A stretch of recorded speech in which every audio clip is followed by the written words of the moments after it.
Cholera is a severe diarrhea disease caused by the ingestion of food and water contaminated with the bacterium Vibrio cholerae.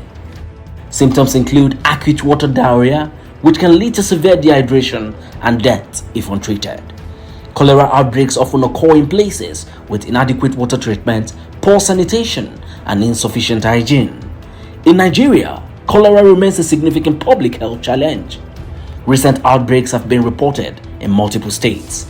Contributing factors include inadequate clean water supply, poor sanitation infrastructure, and challenges in health service delivery. Efforts are ongoing to control the spread through improved water sanitation, public health education, and timely intervention. The Nigeria Center for Disease Control and Prevention reported that as at the end of June 2024, there are about 1,000 reported cases of cholera in Nigeria. This shows that we have 65 confirmed cases with about 30 deaths reported in 96 local governments out of the 774 local governments in Nigeria. Today on NESG TV, we are going to be discussing measures that we can take to combat cholera. Welcome to NESG TV. And to discuss how to combat the cholera outbreak, we have with us a food safety expert. His name is Mr. Oluwafemi Stephen. You're welcome, sir.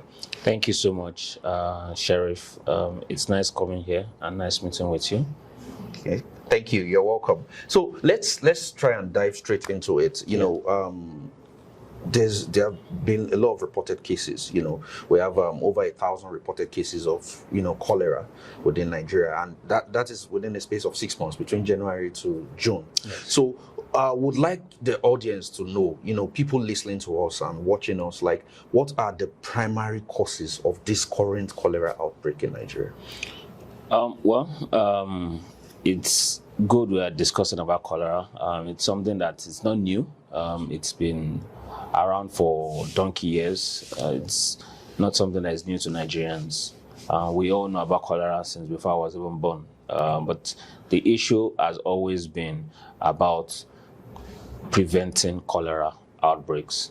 Not really about the cure, but about preventing cholera outbreaks. So I'm glad that you are asking this question on primary causes of cholera outbreaks.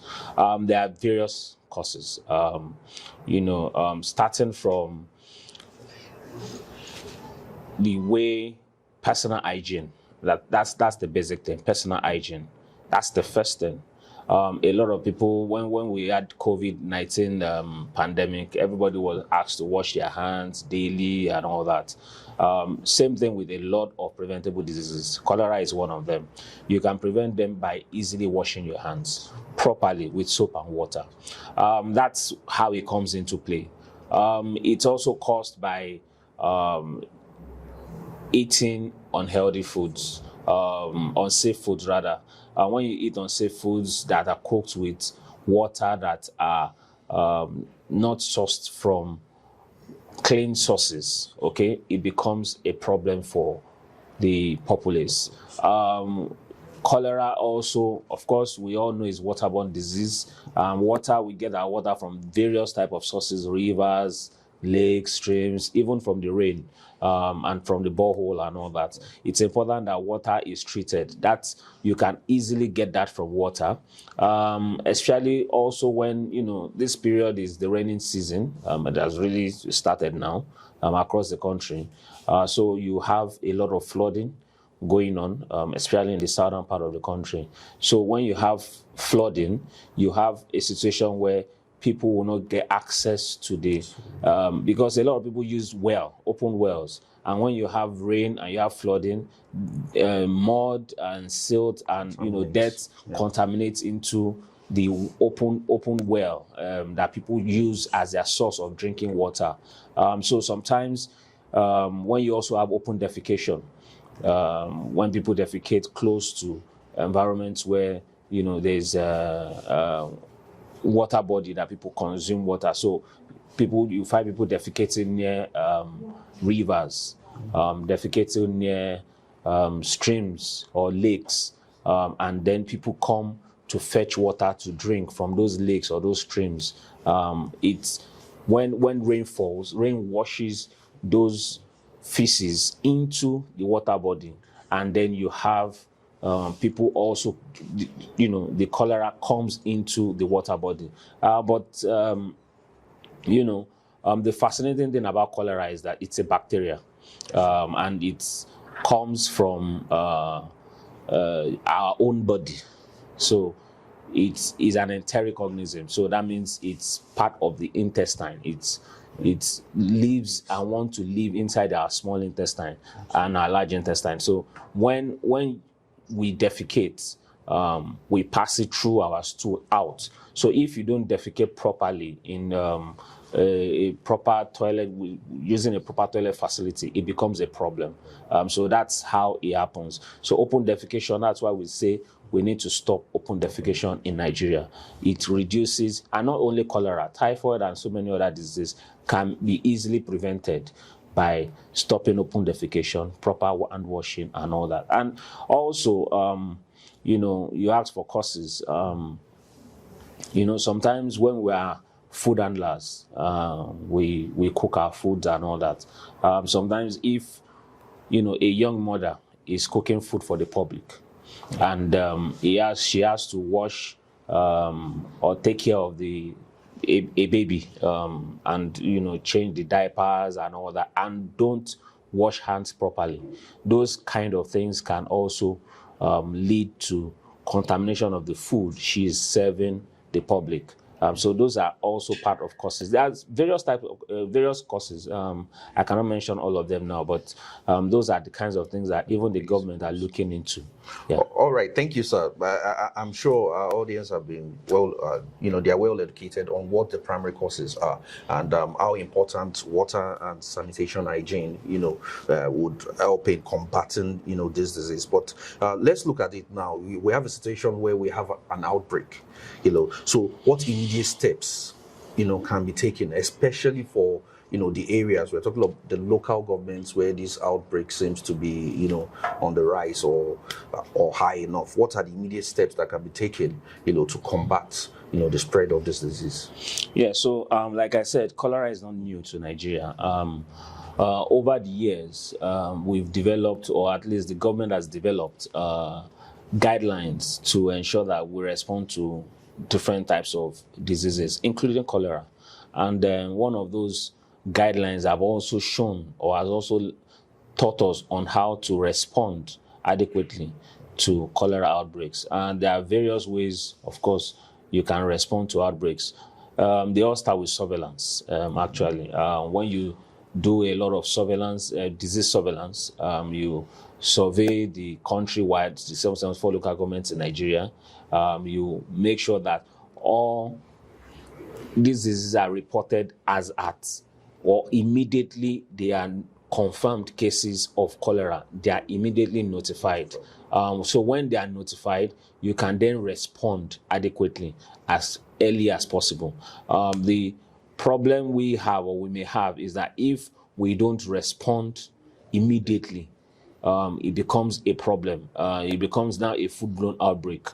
So you remember during COVID, they say, maybe you get the first, just inform the public, government and all that. It's the same thing with cholera. Immediately you have a family member, just inform the government, go to the government hospital or any type of hospital to report the cases. And those that are around you as well, report those cases. You help the government to do their own job as well, as fast as possible. Because if you don't do that, it means that you and those that are liable to probably consume that water or that food subsequently, those that are going to consume that food or that water subsequently are going to get that same cholera. So it's important that you also report those cases. But the government is also important as well, because they have to manage these cases and also use different methods to manage cases. Of course,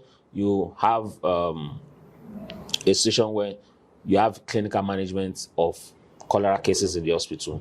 Doctors already know how to manage these cases when they are presented in the hospitals. we also expect that at home, cholera is something that it drains you of fluid. So you become thirsty. So it's better you hydrate yourself and you use ORS, the oral rehydration solution, the sugar, salt, and all that solution to hydrate yourself, to ensure that you don't lose fluid. It's more of dehydration that kills for cholera, because you lose a lot of water from your body. So it's important for us as people to understand that as well. And then, of course, you also have to ensure that the government, of course, has to also follow up on cases, not because when one person presents to the hospital, that person is also a carrier in his own house. So that whole household as well may also carry that same cholera. And if they continue to open defecate in that household, the next household will also contaminate, will get cholera as well. Then, of course, it becomes spread. It becomes spread across the community, and of course the nation becomes a problem in the country like it is now. All right, thank you very much. At least now we know some of the steps. You've made it known now that it has to be holistic. It's not just from the individual level to the community level, and even the government, that's the regulators. Yes. So now we know that a lot of diseases, we've been able to combat it with human technology and human, with advancement in, human health and technology through vaccination. So are there any specific vaccination programs available in preventing cholera? And if there are, are we facing any kind of challenge in terms of implementing this and reducing the disease, the spread of the disease overall? Yeah, so vaccination is one of the methods to reduce cholera outbreak. It's in fact one of the most effective ways, not to reduce the other ways of reducing open defecation and all that, but it's important that we ensure that we also vaccinate, especially in high-risk areas or high-risk communities. It's important that they are vaccinated. I think we have the oral cholera vaccine. I think it's 2 doses for the oral cholera vaccine. So it's something that can be administered. It's not cheap. The government has to do its bit to subsidize it, make it available, probably through partnership with international organizations and all that, to make it available for at-risk communities. It doesn't have to be everybody. Those that live in urbanized communities where you have clean water, clean, adequate, you consume safe foods and all that. You don't need the cholera oral cholera vaccine. But at-risk communities, especially those that are flood-prone areas where you have open defecation in those areas as well, becomes imperative that they have. But I think in 2017, even recently, as at 2 years ago, thereabout, there has been campaign, especially in the northern part of the country, for oral cholera vaccination, and I think WHO also supported that. I think about 2 years back, supported that in the northern part of the country. I think the northeast area. I may not be 100% sure, but in the northern part of the country, they supported that, and a lot of people were vaccinated. I think almost 2 million people were vaccinated with oral cholera vaccine.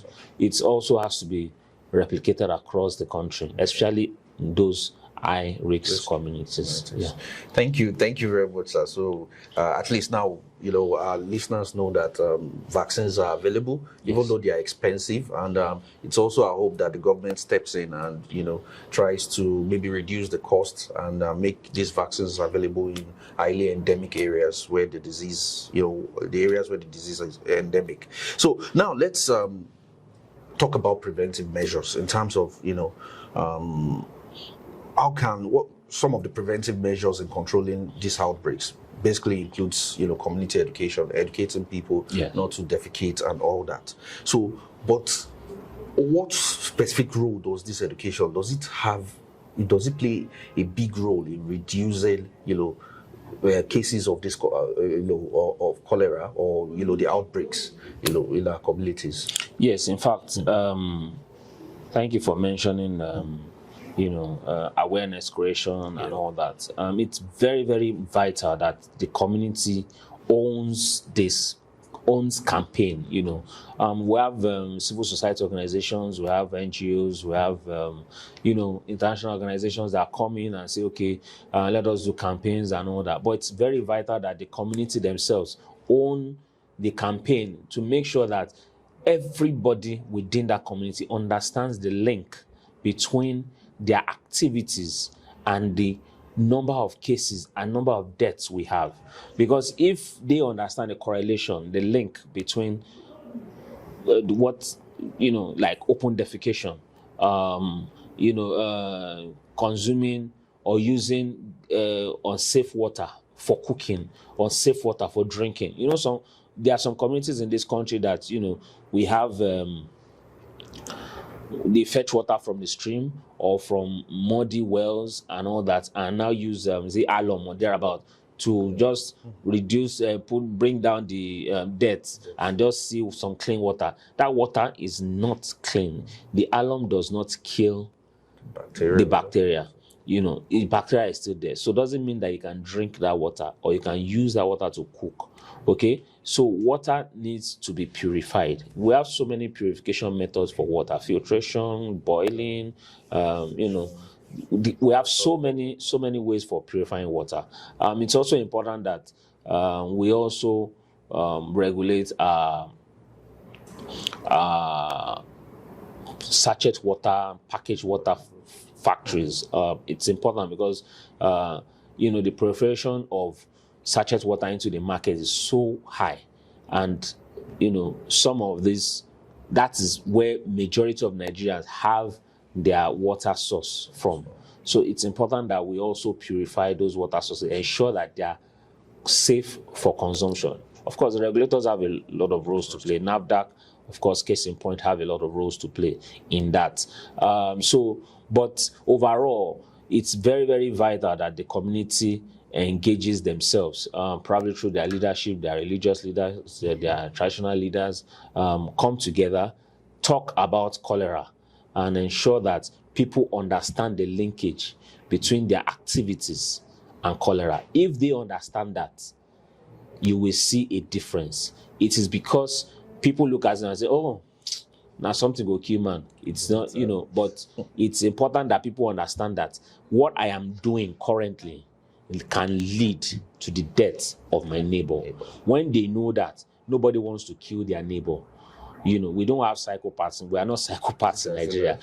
So nobody wants to say, oh, I want to kill Sheriff, or I want to kill me. You don't want to. But when they know that their action can lead to somebody dying, then they become aware and become more responsible. Thank you, sir. So now, community education is very, very important. Yes. And it's all about us seeing ourselves as being a part of a whole, not just as a single entity. And this will help us in controlling these outbreaks. Now, obviously, for almost every disease, people will tell you that if you detect early, the chances of survival is high.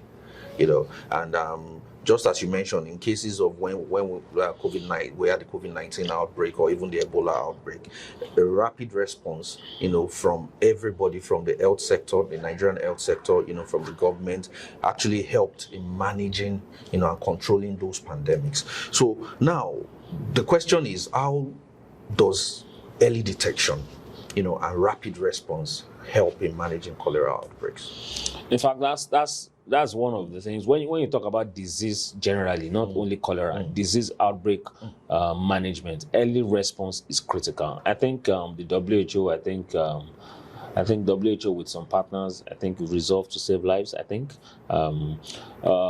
came together with the 717 profile to say,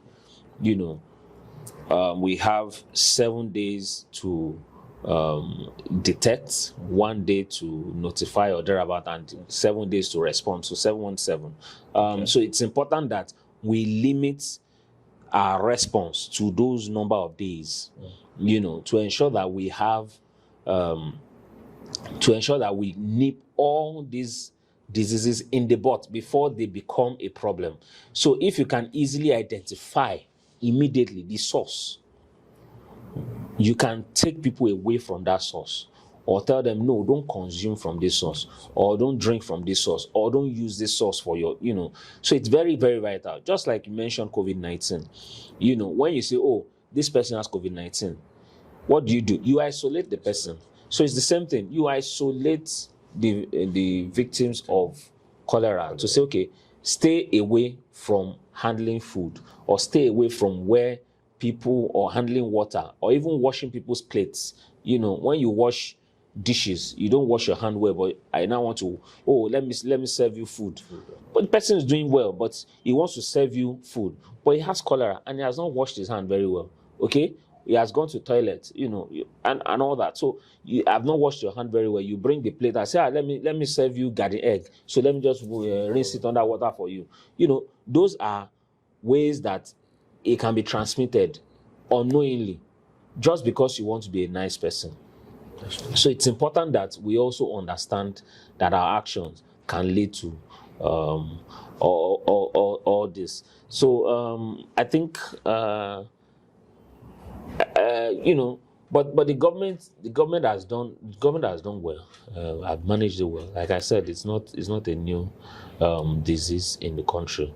So, but again, we also need collaboration between the federal, that's the national, the subnational governments, state and local governments. We need good collaboration with them. If they don't have that circle of collaboration, it will be very difficult for them to be able to manage this disease in time. So when a disease is notified at local government level, it should not take time before even the federal government knows about it, so that the disease that happens in Lagos will not transmit to Ogun State, or from Ogun State to Enugu State, or vice versa. So we don't want such things. So that's where I'm coming from. All right, thank you very much. At least we know how is still the importance of collaboration, the importance of synergy between all tiers of government, all levels of government, and and not just the government, but between the public and the private sector. Exactly. Because by working in collaboration, that's when we can achieve all our aims and and long-term goals. So talking about long-term now, basically. A lot of people see cholera as a disease of the third world countries. You talked about open defecation as part of the issues that we have that is encouraging the spread of cholera. So, but for Nigeria as a country now, what long-term strategies can we adopt to prevent us ever having a cholera outbreak again? For cholera, because it's waterborne and foodborne, the first things first is one of those things you have to look at is open defecation. If you can, basic things as, provision of toilet facilities across the country, even at bus stops, at roadside food vendors and all that. If they can have toilet facilities, it goes a long way to prevent a number of diseases, not only cholera, but a number of diseases. We also have the issue of access to safe drinking water. It's also very, very critical, access to safe drinking water. A lot of people, you would think, okay, we have pure water factories everywhere in Nigeria, blah, blah, blah, But those in the hinterlands, those in the villages, the rural area, especially in the northern part of the country, access to safe drinking water is not something that is common. So we at the urbanized areas, we have access to, I just go downstairs now, even go inside your fridge, probably I have a bottle of clean water, I drink. That's access to safe water. But a lot of people don't have access to safe water. It's important that we do have access to those safe water. We also have, so open defecation needs to stop. Access to safe drinking water needs to be available. And then people also have to strive to consume safe food. Cook with safe drinking water. It's not enough to say, I boil water and I want to use it to wash my vegetables and eat. It's not as easy as that. You can still get cholera. Okay? So we want to ensure that we have access to safe water for cooking. Okay? So, the water boards need to do their bit. That's Ministry of Water Resources and Sanitation need to do their bit to ensure that we have access to safe drinking water in our taps, in our homes. We should have access to safe drinking water. So that's very clear. Those are clear points. Of course, going back to your previous question, we need to also encourage the media as well. The media are a partner in this. Anything the health sector does, the media also needs to play their role to educate the public. Let the people know that what we are doing, it's not pulling them back, but taking them forward. That's the idea.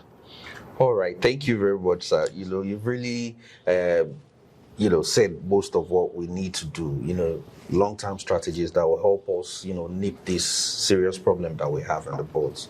Now, I'll take you back, to when we talked about collaboration. You talked about how it's important for, the various levels of government to collaborate, from the federal to the state and to local governments. So now, the question now is, how can collaboration between governments, non-governmental organizations and local communities help in effectively fighting cholera? Yes, so it's a collaboration with subnational governments. Between governments, the federal, yes, the subnationals, so and NGOs. It's collaboration. It's always very important. When we keep talking to each other, we learn from each other and we grow from there. So collaboration has always been an important aspect of growth. So if we want to grow as a country, we need to learn how to talk to each other. So every sector needs to talk to each other. So at the federal level, the MDAs at the federal level, with the private sector, with the international partners, they need to talk to each other. Then that's at the lateral level. Then at the vertical level, the federal, the state, the local governments, they need to talk to each other as well, so that they can manage the situations together as one, not individually. When you start managing situations individually, so this one says, I want to buy 1 million vaccines. The vaccines may not be needed in that place. Okay, like I said, at-risk communities. Those may not be at-risk communities, but because probably the governor or the person in charge decides that I want to flex my muscle, let me spend a lot of money. So you decide to spend all the money you want to spend. It becomes a problem. You are wasting resources, not really addressing what needs to be addressed. So some of those funds could have gone into something else. Okay. So those are the kind of things that need to be discussed at roundtables. Collaboration is key in managing any disease outbreak. If you remember, during the COVID-19, remember the then president had a COVID-19 task force that everybody came to the same table to talk together. It's one of the reasons why we got over the COVID pandemic as quick as we did. So it's important that we also do similar for every disease outbreak. I know there are roundtable discussions at different states, with the Nigeria Center for Disease Control also included. We have the emergency operation centers in each state that look into disease outbreaks. Those emergency operation centers need to also be fully funded to ensure that they do what they need to do as fast as possible with as much efficiency as possible. So that's the power of collaboration. Yeah. Okay, thank you very much, Mr. Femi Stephen. Mr. Femi Stephen, Oluwafemi Stephen, is actually a food safety expert, and he has helped highlight various measures through which we can combat the cholera outbreak. To our listeners and viewers, it's essential that you avoid open defecation. It's essential that you take safe drinking water, eat properly prepared food. Let's take our hygiene to the topmost level by washing our hands regularly. This can help us play our role, an important role as individuals in combating this disease. And to the public sector listeners, the big guys up there, the government, we need to ensure that we collaborate with, ourselves, from the federal government to the subnationals, and with the private sector and non-governmental organizations to ensure that, we provide our citizens with safe drinking water, with safe water for them to cook, safe water for them to drink, and safe water for them to, to use every day, in their day-to-day activities. Thank you very much again, Mr. Stephen, for this analysis, and we hope when we call on you, you'll be available again. No problem. Thank you so much. Thank you very much, sir. Yeah. So to our viewers, thank you for listening to this episode of NESG TV. Hope to see you next time. Thank you.